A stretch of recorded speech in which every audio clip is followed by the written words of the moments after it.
안녕하세요, 내 편들. 재택하는 아내 구채입니다. 올해도 벌써 며칠 남지 않았습니다. 항상 연말 연초가 되면 꼭 마음속에 꿈틀대는 생각이 하나 있지 않나요? 새해에는 진짜 돈 좀 모아야 되는데, 가계부 좀 꾸준히 써봐야 되는데, 그런데 시작도 하기 전에 사실 가계부를 어려워하고 좀 복잡해하고 귀찮아하는 분들이 많으시더라고요. 하나도 빠뜨리지 않고 진짜 매일매일 써야 하지 않을까라는 생각 때문에 오히려 시작을 못하는 것 같아요.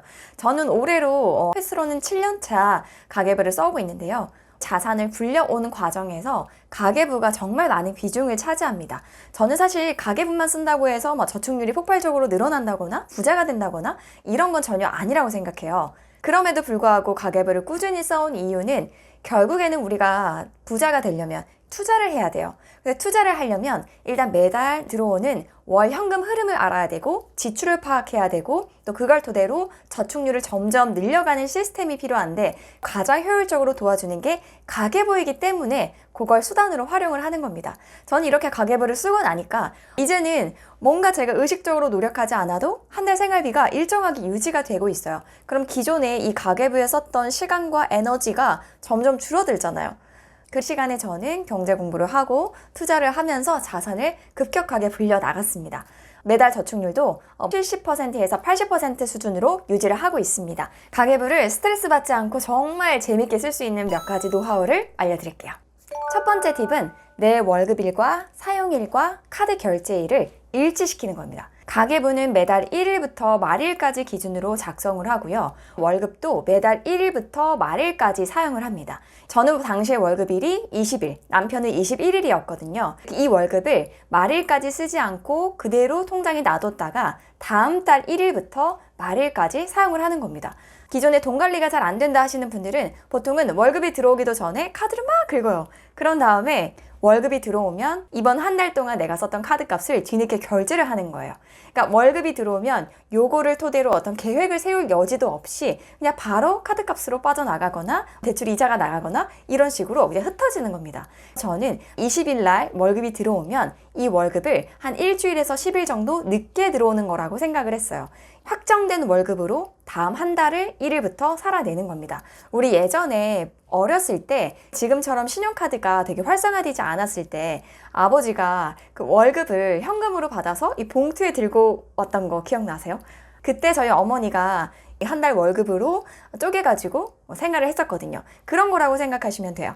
또 소득이 변동성이 큰 분들도 있잖아요. 예를 들어서 미리 지출을 다 하고 나서 뒤늦게 월급으로 결제를 하려고 하면 만약에 지출보다 월급이 적을 경우에는 빵꾸가 나는데 확정된 월급으로 이번 달에 살아내면 이번 달에 얼마의 소득이 들어왔든 상관이 없는 거죠. 나는 지난달의 소득으로 한 달을 살아내는 거니까. 자, 그리고 신용카드 역시 1일부터 말일까지로 맞췄습니다. 보통 신용카드를 여러 개 쓰는데 결제일이 각각 다른 경우가 태반이에요. 분명히 이거 지난달에 산 것 같지 않은데 카드값이 나올 때가 있어요. 카드 결제일이 지난달 15일부터 이번 달 15일까지 썼던 게 이번 달 말일이나 다음 달 초에 결제되거나 되게 뒤죽박죽이거든요. 그러면은 제대로 된 파악을 못하니까 저 같은 경우에는 신용카드 역시 1일부터 말일까지 사용한 금액이 총 결제되도록 세팅을 했습니다.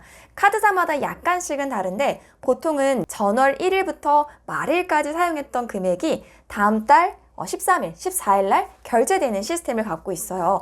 그래서 저는 월급도 1일부터 말일, 실제 생활비를 쓰는 것도 1일부터 말일, 신용카드 결제일 역시 1일부터 말일까지로 세팅을 했습니다. 이렇게 세 가지를 통일시키는 것만으로도 초기 세팅이 굉장히 심플해집니다. 두 번째는 적정 예산을 세우고 그 안에서 살아내기 위해서 노력을 하는 겁니다. 자, 가계부를 써도 효과가 없는 분들은 보통 기록 자체에 집중을 하는 경우가 많아요. 예산 자체가 없고 그냥 지난 한 달 동안 내가 썼던 그런 지출 기록들을 단순하게 보는 거예요. 그런 다음에 말일이 돼서 식비 왜 이렇게 많이 썼지? 생활용품비가 왜 20만 원이나 나갔지? 많이 썼네? 여기서 끝입니다.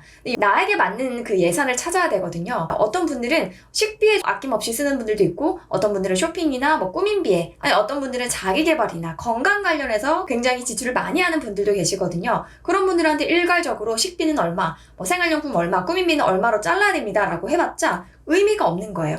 나의 취향, 나의 기호, 나의 어떤 가치관에 맞춰서 예산을 세워야 되는데요. 기존에 한 번도 가계부를 써오지 않으신 분들이라면 자, 지난 3개월에서 6개월 정도의 카드 값을 쫙 뽑으셔가지고 항목별로 평균값을 내보는 겁니다. 식비는 내가 1인 가구인데 한 50만 원을 썼구나. 생활용품비는 20만 원을 써왔네. 꾸민비는 30만 원이나 써왔네. 이 중에서 요거는 내가 쓸만한 가치가 있었어, 후회되는 지출이 아니었어 하는 것들은 기존처럼 유지를 하시면 되고, 배달 음식을 내가 한 달에 50만 원씩 시킨다고? 요건 너무 심한데 3, 40만 원 정도로 줄여보자. 기존 지출 대비 5%에서 10% 정도로 삭감을 해서 한번 한 달을 살아내보는 겁니다. 조금 살만한데 하는 것들은 조금 더 줄일 수 있고요. 요거는 내가 한 2달 정도 해보니까 너무 무리가 돼. 그런 것들은 예산을 유지하거나 더 늘려도 되겠죠. 이런 식으로 한 3개월에서 6개월 정도 살아보면 나에게 맞는 예산의 마지노선이 나오게 돼요. 여기서 중요한 포인트. 예를 들어서 한 달 생활비를 300만 원 예산으로 잡기로 했다. 300만 원 안에서 식비도 배분하고 생활용품도 사고 여행도 가고 다 할 거 아니에요. 식비를 한 70만 원 정도로 예산을 세웠는데 일주일이나 더 남았는데 70만 원이 초과가 된 거예요. 이번 달은 망했어 하고 포기를 하는 게 아니라 한 달 생활비 총액이 300만 원이잖아요. 이 300만 원을 넘지 않는다면 사실 각각의 항목에서 초과가 되더라도 다른 지출에서 조금 줄이면 됩니다. 너무 나무 하나를 보는 것보다는 숲을 바라보는 게 중요해요. 저는 이런 식으로 해왔기 때문에 큰 스트레스 없이 잘 써왔던 것 같아요. 가계부 작성 횟수도 매일매일 쓰지 않아요. 제가 신혼 때는 월요일에서 목요일까지 사용한 걸 목요일에 한번 기록하고, 금토일에 보통 소비가 많이 집중되니까 이 3일 동안 썼던 거는 일요일 저녁에 최종적으로 정리를 하는, 지금은 아이를 키우는 3인 가구인데 평일에 2번, 그리고 주말에는 일요일 저녁에 1번 이렇게 하고 있습니다. 일요일은 반드시 포함을 시키는 이유가 한 달 동안 예산을 세웠을 때 한 주로 쪼개면 그 한 주의 예산이 나오잖아요. 예를 들어 식비가 60만 원인데 한 주로 쪼개면 15만 원씩이잖아요. 그 주 주말 저녁에 이번 한 주 15만 원을 내가 초과를 했는지 아니면 그 예산 안에서 잘 썼는지를 한번 보는 겁니다. 어느 정도 잘 맞춰서 썼다 하면 다음 주에도 좀 비슷하게 쓰고, 많이 초과가 됐네 싶으면 다음 주에는 조금 더 예산을 타이트하게 써보는 그런 식으로 조절을 하고 있어요. 그리고 요새는 신용카드나 현금 말고도 상품권을 활용해서 지출을 하시는 분들이 많잖아요. 아니면 무슨 포인트 같은 거 적립을 받아서 쓰기도 하고, 그럴 때 저는 딱 한 가지 원칙만 세웁니다. 제 계좌 혹은 제 지갑에서 실제로 지출했던 돈만 기입을 합니다. 예를 들어서 제가 신용카드로 생활용품을 하나 샀어요. 2만 원짜리인데 카카오페이 5,000점이 쌓여있다. 그러면 실제로 제가 지출한 금액은 그 포인트를 사용해서 15,000원만 결제를 한 거잖아요. 그럼 가계부에도 똑같이 15,000원만 기록을 합니다. 그냥 이 포인트 쌓인 거를 매번 부수입으로 포인트 5,000점 다시 또 2만 원을 지출했고 이런 식으로 쓰지 않아요. 그냥 심플하게 내가 실제로 부담한 돈, 요게 기준이 됩니다. 반면에 상품권이 들어왔는데 요거를 현금화해서 실제로 내 계좌에 그 금액이 들어왔다. 요거는 당연히 부수입으로 잡죠. 마지막 4번째 팁은요, 바로 월말 정산을 해야 된다는 거예요. 지금까지 가계부를 굉장히 오래 썼는데 효과가 없다 하시는 분들은 이 결산을 안 하셔서 그래요. 우리가 가계부를 쓰는 이유가 누가 기록을 잘했나 아니잖아요. 한 달 내가 꼭 이만큼만 써야지 라고 예산을 세워놓고 실제로 이 한 달 동안 이 예산 안에서 내가 잘 살아냈는지를 보고 평가를 하는 거예요. 잘한 부분도 있을 거고 잘 못한 부분도 있을 거예요. 요거를 토대로 다음 달 예산에 반영을 하는 거죠. 예를 들어서 외식비를 우리 집이 30만 원으로 내가 예산을 잡아놨는데 이번 달에 한 40만 원을 넘게 썼다. 그럼 어떤 이유가 있을 거 아니에요. 그 키워드를 한번 훑어보면서 왜 이렇게 많이 썼지? 지출을 잘못했나? 아니면 어떤 이슈가 있었나? 부모님이 갑자기 올라오셔가지고 어쩔 수 없이 발생한 소비였나? 이런 것들을 평가를 해보는 겁니다. 식비를 내가 3인 가구 60만 원으로 세웠는데 너무 빠듯하다. 요거는 좀 무리였다. 다음 달에는 한 65만 원, 70만 원으로 조정을 하자. 혹은 생활용품은 내가 20만 원으로 예산을 잡았는데 15만 원도 안 썼네. 그럼 다음 달에 한 15만 원 정도로 5만 원을 줄여보자. 한 번 정해진 예산을 계속 가는 게 아니라 실제로 한 달을 생활해 보면서 무리되는 부분은 조금 더 늘리고 좀 살만하다, 괜찮다 하는 부분을 조금 줄여가면서 이 밸런스를 맞추시면 돼요. 자, 오늘은 제가 가계부를 잘 쓰는 방법에 대해서 설명을 드렸는데요.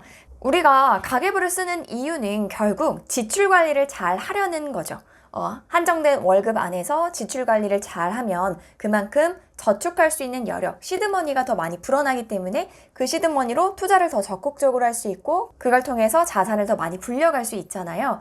오늘 제가 설명드린 4가지 팁을 토대로 새해에는 진짜 다 같이 1년 가계부 쓰기 다 성공하셨으면 좋겠습니다. 제가 오늘 준비한 영상은 여기까지고요. 다음에 또 만나요. 내 편들 안녕!